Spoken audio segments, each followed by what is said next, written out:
Have you ever received a service so perfect, so attentive, that you realized you were no longer allowed to leave? Before we step into tonight's story, make sure to hit that like button, subscribe, save this story, and turn on the bell so you never miss another archive. Trust me, you'll want to stay until the very end. How much farther? The numbers on the gas pump stopped at $43.86, blinked once, and changed to a question. How much farther?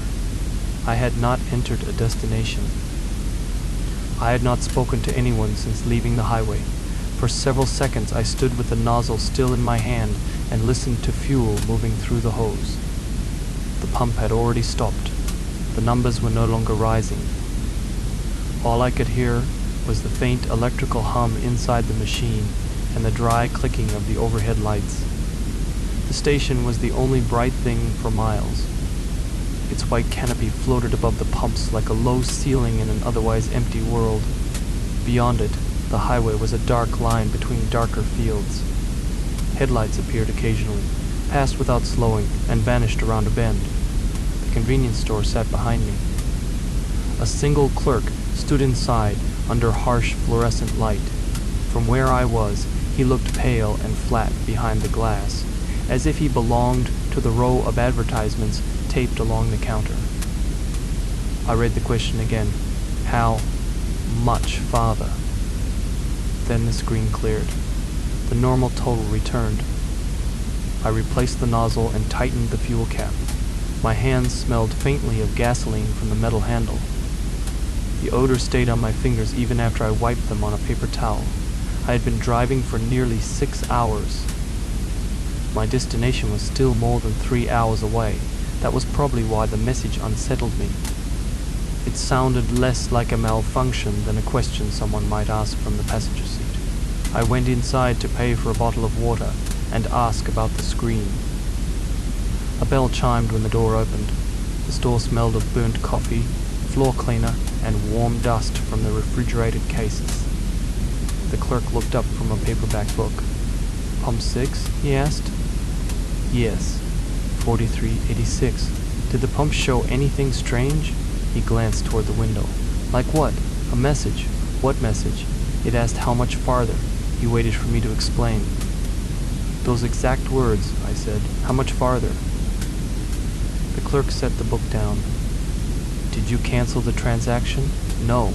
Did it print a receipt? I didn't ask for one. He turned toward a small monitor near the register. It displayed a grid of pump numbers and fuel totals. Pump 6 says 4386. I know what the total was. That's all it shows. Can the pump display questions? It can tell you to remove your card. It can ask if you want a receipt. Could it ask how much farther? The clerk looked at me for another second. Farther to where? That's what I'm asking. He did not seem frightened or even curious. His tired expression did not change. To him, I was only another driver who had spent too long staring at a screen. He slid the water across the counter. Maybe it was an ad. There wasn't a logo. Sometimes the ads don't load right. I paid, thanked him, and left. The pump screen showed the total when I walked past it. Nothing else. My car's interior had cooled while I was inside. When I closed the door, the quiet felt dense. The dashboard lit my hands in a dull blue glow. I entered my destination into the navigation app again. 3 hours and 27 minutes. I pulled back onto the highway. For the next hour, I watched the road and told myself the clerk's explanation was probably correct. Modern gas pumps showed weather reports, discount offers, advertisements, and news. A broken ad could have left one sentence on the screen without context. Maybe the full message had been something harmless. How much farther can you go with our rewards card? Or, how much farther will your fuel take you? I had noticed only the part that sounded personal because I was alone and tired. That explanation worked until I stopped at the next station. I did not need fuel yet. My tank was more than half full. I stopped because the first question had stayed in my mind, and I wanted to see whether another pump would do the same thing. This station was larger. It had 8 pumps, a broad parking area, and a row of dark picnic tables near the side of the building. A freight truck idled at the far end of the lot. Its engine produced a steady vibration I could feel through the soles of my shoes. I chose Pump 3. I inserted my card, entered the requested information, and selected the lowest fuel grade. I added only a small amount. The display counted normally. When I released the handle, the numbers stopped. The screen blinked. Are you tired? The words remained visible for about 5 seconds. I did not move. The freight truck's engine continued to pulse behind me. Moths circled the canopy lights and struck the plastic covers with soft tapping sounds. Are you tired? The screen cleared. The total returned. I looked toward the store. A woman sat behind the register. She was the only employee visible. I took out my phone and opened the camera. The question had already disappeared, but I waited with the phone aimed at the screen. Nothing changed. I printed a receipt. It listed the fuel amount, price, and time. There was no message. Inside the store, the clerk was arranging small packets of snacks in a cardboard display. Can you check what Pump 3 says? I asked. She looks through the window. It says 912. Is that all? Yes. No message? She leaned slightly to one side for a clearer view. No. It showed me a question. What kind of question? It asked if I was tired. The clerk looked in my face, as if the answer might be obvious. You've been driving long? A while. You should rest if you're tired. I'm not asking for driving advice. Her expression cooled. I'm just saying. I know. Sorry. She returned to the display. I bought coffee even though I did not want it. The cup was too hot to hold comfortably, and the coffee tasted old. Before leaving, I asked whether the station stored a record of what appeared on the pump screens. Just transactions, she said. Could someone send messages to a particular pump? Not from in here. What about remotely? You'd have to ask the company. She pointed to a customer service number printed on my receipt. I called from the parking lot. An automated system asked for the station number, pump number, transaction time, and reason for the call. I said, screen problem. After several menu options and a long stretch of hold music, a representative answered. I explained both messages. How much farther? She repeated. Yes. And are you tired? Yes. Were you using the same pump? Different stations. She asked for the location of the first station. I gave it to her. That location is operated separately, she said. The systems aren't connected, so it can't be the same advertisement. I can't confirm what advertising vendor they use. Can the screens display those sentences? The display can show approved promotional content and transaction instructions. Are those approved messages? I don't have access to the current advertising schedule. Can you check the transaction log for this pump? I can confirm a successful transaction. That's not what I'm asking. I understand. Our system doesn't save a visual recording of the display. I looked through the windshield at Pump 3. The screen had returned to its idle animation. If it happens again, the representative said, take a photo and report the equipment number. I tried. Did the photo show the message? I was too late. Then take one sooner next time. She said it without meaning anything by it. The phrase still bothered me. Next time? I ended the call and sat in the car with the engine off. My navigation app showed 1 hour and 51 minutes remaining. I had lost almost half an hour at the station. I considered finding a motel. The coffee had not made me feel more awake. It had only made my stomach feel hollow. I decided to rest. I parked near the side of the store, set an alarm, and closed my eyes. I did not sleep. Every few minutes the freight truck's engine changed pitch, or a car door closed somewhere nearby. At one point, I opened my eyes and saw the pump screen glowing across the lot. The idle advertisement had gone dark. White letters appeared against a black background. I could not read them from the car. I got out. The words vanished before I reached the pump. I returned to my car and continued the drive. Nothing else happened that night. I arrived at my apartment after midnight, carried my bag inside, and slept until late the next morning. In daylight, the two questions seemed less threatening. They were ordinary sentences. They did not contain my name. They did not reveal private information. Anyone driving late at night could have answered them. How much farther? Are you tired? The apparent connection might have been coincidence. My attention had supplied the meaning. That was the explanation I used for the next 12 days. Then I stopped for fuel on my way home from work. The station was in a busy commercial area. Cars moved through the lot constantly. A line had formed inside the convenience store. It was still daylight. I chose a pump between two occupied cars because I did not want to be alone when the screen changed. I inserted my card and filled the tank. The driver at the next pump washed his windshield. On the other side, someone sat in a parked car looking at a phone. The fuel handle clicked off. The display blinked. Hey Joe, long have you been driving? I lifted my phone immediately. The question remained on the screen as I took 3 pictures. Then it disappeared.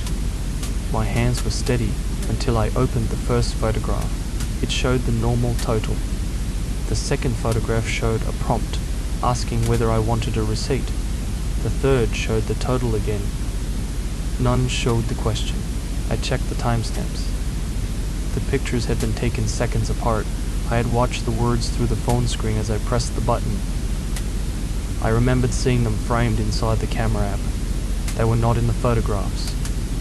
I asked the driver beside me whether he had noticed the message. He had already returned the squeegee to its bucket. What message? He asked. The question on my screen.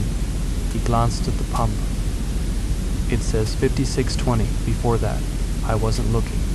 He got into his car. I did not go inside. There were too many people, and I already knew how the conversation would sound. I drove home. The question was different from the first two. It did not ask whether I had been driving a long time. It asked how long. It wanted a number. I opened a note on my phone and began recording the messages. 1. How much farther? 2. Are you tired? 3. How long have you been driving? Below each one, I entered the station, pump number, time, fuel amount, and how long I had been on the road. The messages had appeared at unrelated stations. The pumps were different models. The first had a small monochrome display. The second had a larger color screen. The third had a touch-sensitive panel. The only constant was me. I did not stop buying fuel. I could not avoid it forever, and part of me wanted another question. That is difficult to admit. Fear does not always make a person turn away. Sometimes it makes the unanswered thing feel more important than everything around it. I wanted proof that the pattern existed. I wanted a question specific enough that coincidence could no longer explain it. The next message gave me that. I had driven back to the office one evening because I had left my access card on my desk. The trip took about 20 minutes each way. On my return, I realized the fuel gauge was low. I stopped at a station near my apartment. The pump screen asked, "Why did you turn around?" I read it twice. The station canopy buzzed above me. A warm wind pushed a flattened paper cup across the concrete. It rolled in a circle and came to rest against the base of the pump. I had told no one about returning to the office. I had not searched for directions. I knew the route. There was no reasonable way for the fuel pump to know I had driven back. I took a picture. The photograph showed the fuel total. I started recording video before the message disappeared. On my phone screen, the pump displayed the question. When I replayed the video, it displayed the total. My voice could be heard reading the words aloud. Why did you turn around? But the screen behind my voice remained normal. I went inside. A single clerk stood behind a thick sheet of glass. A small speaker had been built into the counter beneath it. I played the video for him. He watched without expression. What am I looking for? He asked. The screen. Your total was $31.40. I know, it's right there. Listen to what I'm saying. He replayed the video. My recorded voice asked the question. The clerk handed back the phone. You said something about turning around. I was reading what the screen showed. The screen shows your total. It didn't to me. He looked through the glass at my car. Do you need help getting somewhere? No. Are you lost? No. Then I don't know what to tell you. His voice remained calm. He was not mocking me. That made the conversation worse. If he had laughed, I could have become angry. If he had looked frightened, I would have felt less alone. Instead, he saw a normal pump and a tired stranger speaking into a phone. I asked him to come outside. I can't leave the register. There's no one else here. That's why I can't leave. Can you at least look through the window if it happens again? The transaction is finished. I bought nothing and walked out. The message was gone. That night, I searched for reports of gas pump screens showing unusual questions. I found complaints about frozen displays, incorrect prices, card skimmers, broken receipt printers, and advertisements that continued playing after the transaction ended. I found no mention of personal questions. I searched each sentence in quotation marks. The results were ordinary. Travel discussions. Driving safety pages. Question and answer sites. Nothing connected them to gas stations. I tried contacting the manufacturer of one pump. The service department asked for a serial number and proof that I owned or operated the equipment. When I explained that I was a customer, they directed me back to the station. I emailed photographs. They replied that the images showed normal transactions. I emailed the video. They replied that the display showed the correct total throughout. I stopped trying to convince anyone. The questions continued. They appeared only after the fuel stopped flowing, never before payment, never during authorization, never while the numbers were rising. The machine waited until I had finished. Then it asked, at a station near my workplace, do you know where you are going? At a highway service plaza, is this the road you wanted? At a small station near an industrial area, WHY, do you keep stopping? That one stayed on the screen longer than the others. I stood beneath the canopy while a light rain ticked against the metal roof. Because the car needs fuel, I said. The words felt foolish as soon as I spoke. The screen cleared. The total returned. The next time I bought fuel, the message was, that is not why. It was the first statement. I went inside immediately. The store was narrow and overheated. A rotating heater hummed beside the counter, though the air outside was mild. The clerk sat on a stool watching a small television with the sound turned down. Could you look at pump 4? I asked. He glanced through the window. What about it? Tell me exactly what the screen says. 4872. That's all? That's the total. Does it say anything underneath? No. I returned to the pump. The words still filled the screen. That is not why. The clerk came closer to the window inside the store. I pointed at the display. What does it say now? I called. The glass was too thick for him to hear. I went back inside. Well, I asked. 4872. It still showed the message. Not from here. Come to the door. I'm working. Just stand in the doorway. His expression became guarded. Sir, if the pump charged you the wrong amount, I can print the receipt. It isn't about the amount. Then I can't help you. Do you see the screen from here? Yes. What color is it? Blue. It had been black when I looked at it. What does the top line say? Thank you. What does the bottom line say? Have a good evening. I looked through the window. From inside, the screen appeared blue. When I stepped outside, it was black again. That is not why. I moved back toward the door. The screen changed to blue before I crossed the threshold. No one had touched it. The clerk printed my receipt and placed it on the counter. "Everything matches," he said. I folded the receipt and put it in my pocket. "Do you work here alone every night?"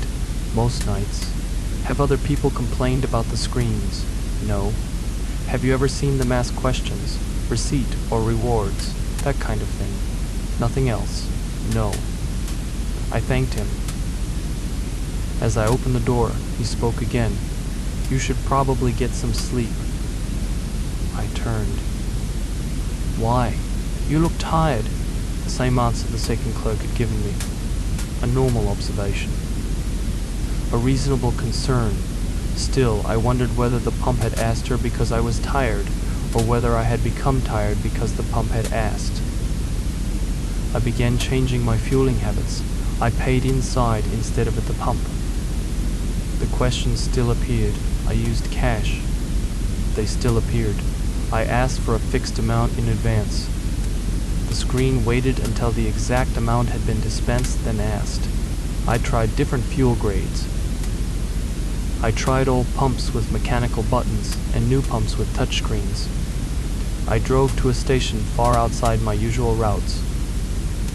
It made no difference.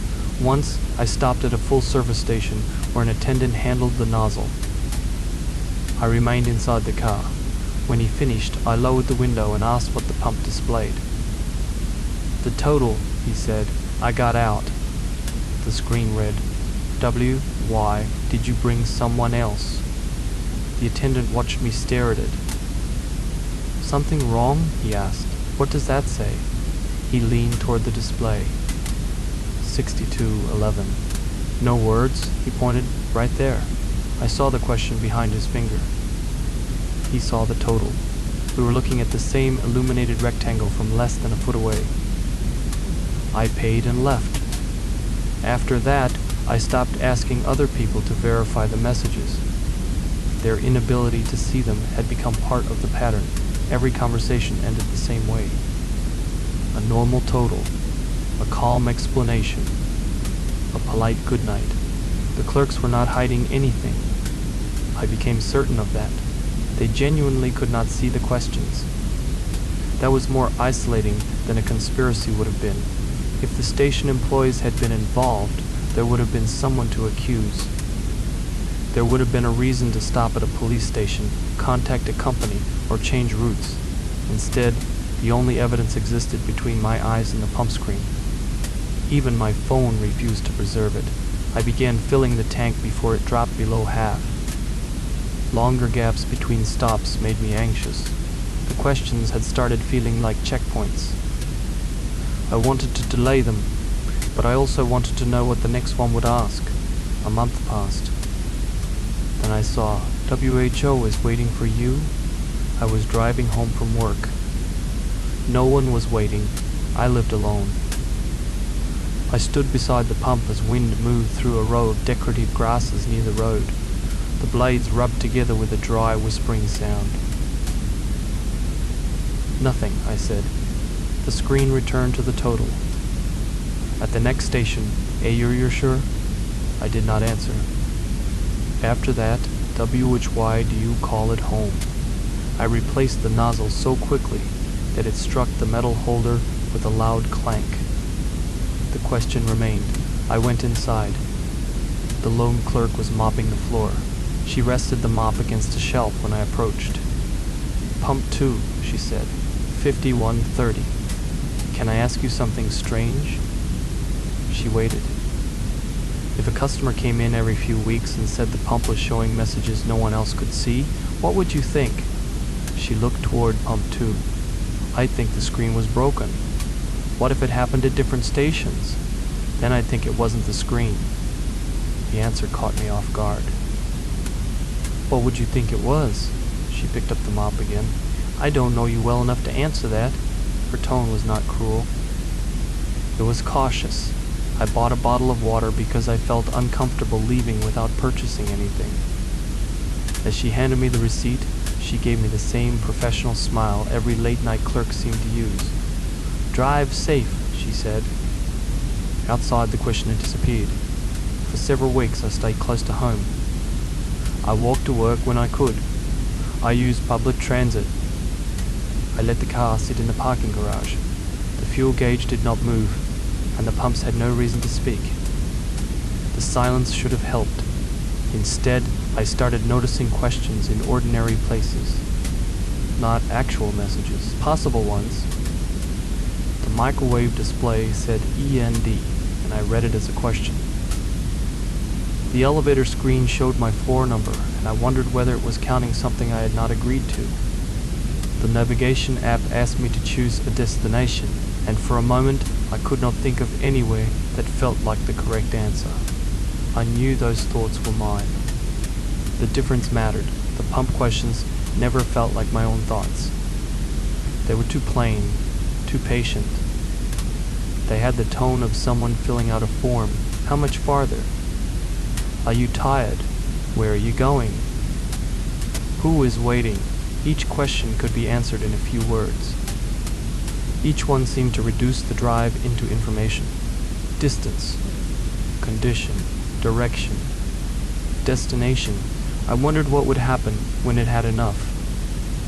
I sold the car. That was not as dramatic as it sounds. The vehicle was old, and I had already been thinking about replacing it. The questions only changed the timing. For a while, I used a car share service when I needed to travel. The first rented car had a full tank. I returned it without buying fuel. The second required a refill. I stopped at a crowded station in the middle of the afternoon. The pump screen waited until the transaction ended. New car? I stared at it. The question seemed almost casual. I did not respond. The next rented car produced. Do you think that matters? I returned the vehicle early. A few days later, I checked the fuel history in the rental app. Both purchases appeared normally. No message. No unusual fee. I deleted the app and began taking trains for longer trips. That worked until my employer assigned me to a temporary project several hours away. The location was not practical by train. I could have refused, but I would have needed to explain why. I rented another car. The project lasted 3 days. I stayed in a hotel and avoided driving except between the worksite and my room. Nothing happened until the return journey. I stopped for fuel shortly after sunset. The station stood near the edge of a small town, between a closed restaurant and a dark repair shop. The pump asked, "Going home?" I left without going inside. An hour later, I stopped at another station to use the restroom. I did not buy fuel. When I returned to the car, the pump nearest my parking space had gone dark. White letters appeared. "A you sur?" I had not touched that pump. I moved my car to the far end of the lot.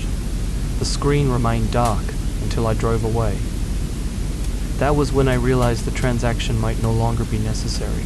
The pumps had learned to recognize me without a card. I began the final trip several weeks later. I wish I could say I had a strong reason for driving at night again. I did not. A work meeting ran late. The weather was clear. I knew the route. I had slept well the night before. The drive to my apartment should have taken a little over 8 hours. I planned to stop at a motel if I became tired. Before leaving, I filled the rental car at a station near the office. The pump asked, "How way much farther?" The first question. I stood beneath the white canopy and felt the entire sequence close around me. The same words, the same flat letters. The screen did not remember the other questions by showing them again. It remembered by returning to the beginning. I looked at the navigation display inside the car. 7 hours and 54 minutes. 7 hours, I told the pump. The screen cleared. I had never answered the first question aloud before. The total returned immediately, as if it had received what it wanted. I got into the car and left. For the first 2 hours, the highway was busy. Then traffic thinned. The lanes narrowed, trees and open fields replaced warehouses and shopping centers. The radio lost stations one by one until only faint static remained between long stretches of silence. I turned it off. The tires produced a steady, low sound against the pavement. The navigation display counted down normally. 6 hours, 5 hours, and 40 minutes. 5 hours and 12. At a little over half a tank, I stopped. I did not need fuel yet, but I wanted to face the next question while I still felt alert. The station was small and clean. White light filled the concrete beneath the canopy. Darkness pressed against its edges. I inserted my card. The pump accepted it. The fuel flowed. When the handle clicked off, the display asked, "WH do you answer?"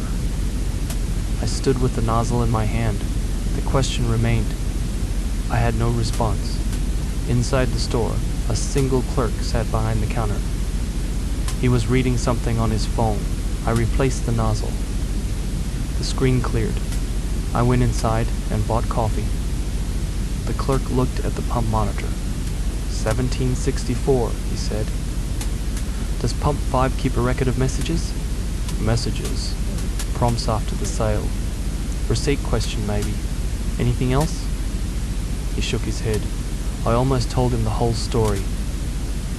Instead, I took the coffee. Long drive? He asked. Yes. How much farther? The cup lid flexed beneath my fingers. What did you say? He pointed toward the highway.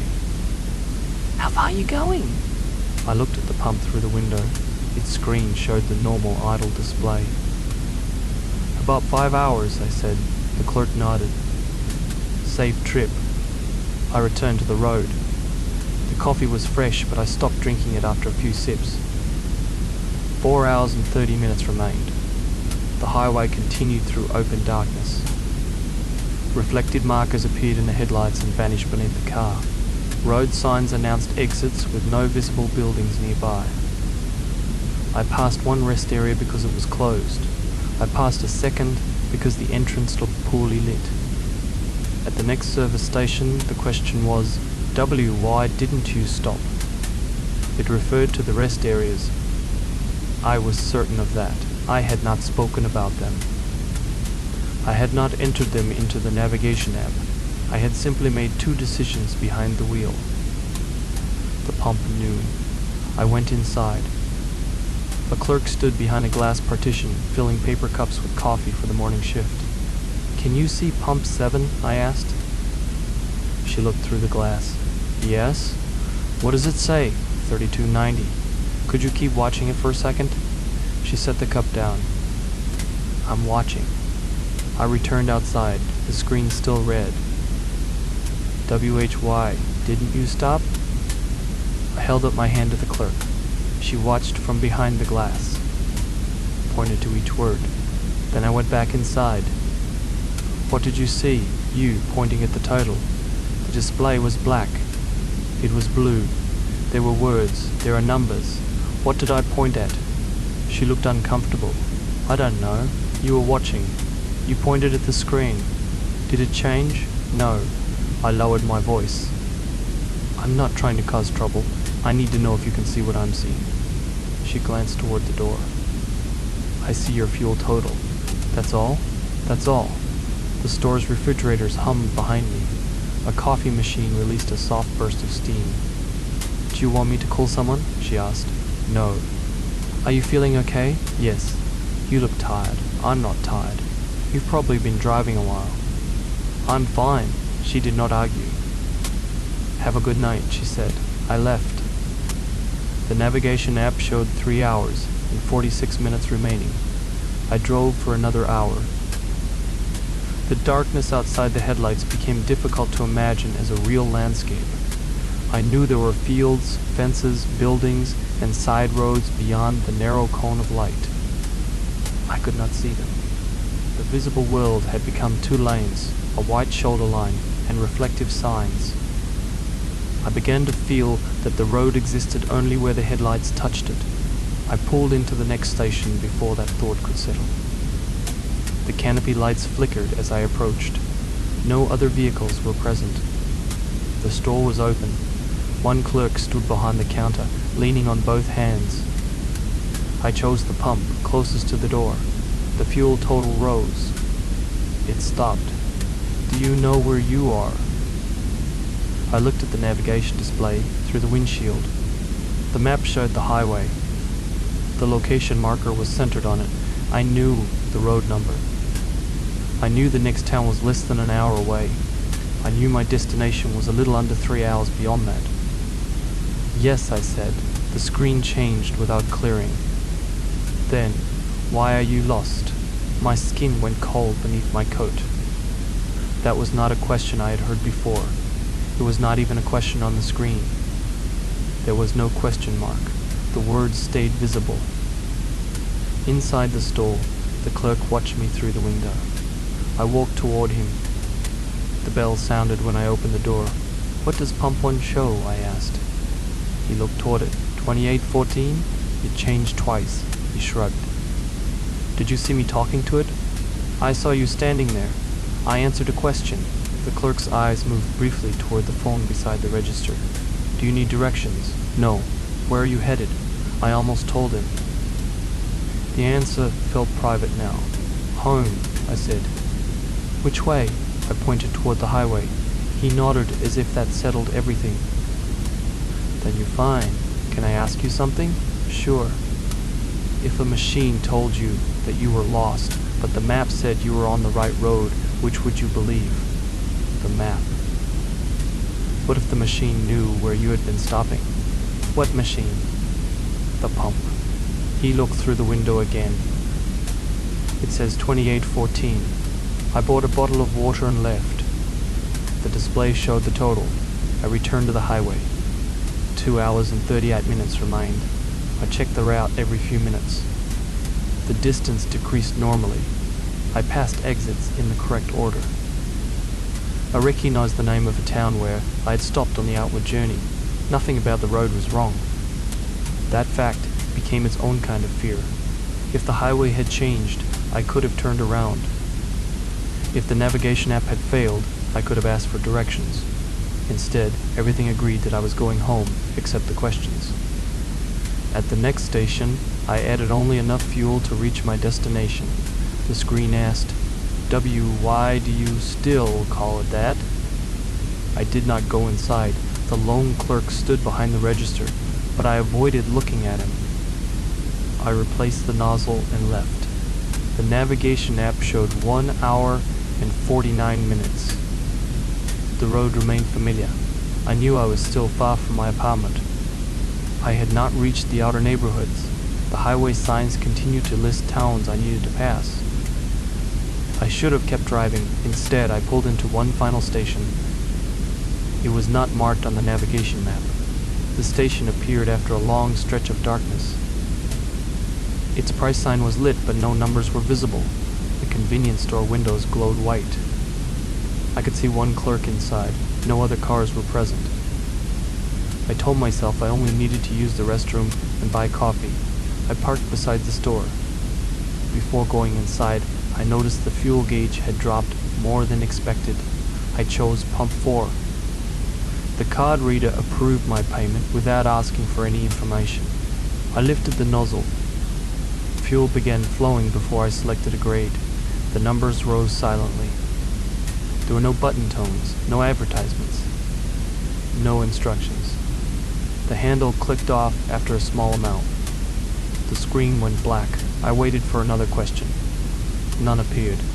For several seconds the screen reflected my face and the white canopy above me. Then 2 words appeared.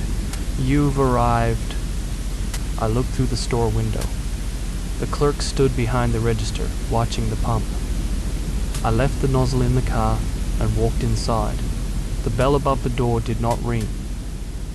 The store was silent except for the refrigeration units. What does pump 4 say? I asked. The clerk checked his monitor. 1460. Look through the window. He did. What does the screen say? 1460. Nothing else? No. It says I've arrived. The clerk looked at me. Arrived where? I don't know. He glanced at the monitor again. Do you need a receipt? No. Anything from the store? No.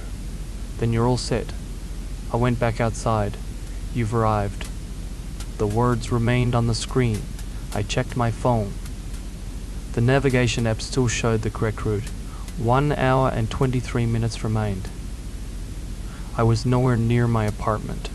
The highway beyond the station continued in both directions, black and empty beneath the night sky. I removed the nozzle and returned it to the pump. The screen did not change. Inside the store, the clerk turned away and resumed wiping the counter. I got into the car. The dashboard displayed more than enough fuel to continue. The route line led back toward the highway. Everything said I still had farther to go. The pump was the only thing that disagreed. I was still halfway home, but the questions were over. Some services never stop running, and some routines never end. If this story sent a chill down your spine, don't leave yourself in the dark. Subscribe now, click that bell, and check out the full playlists on my channel for more strange and unrelenting tales. The next file is already waiting for you.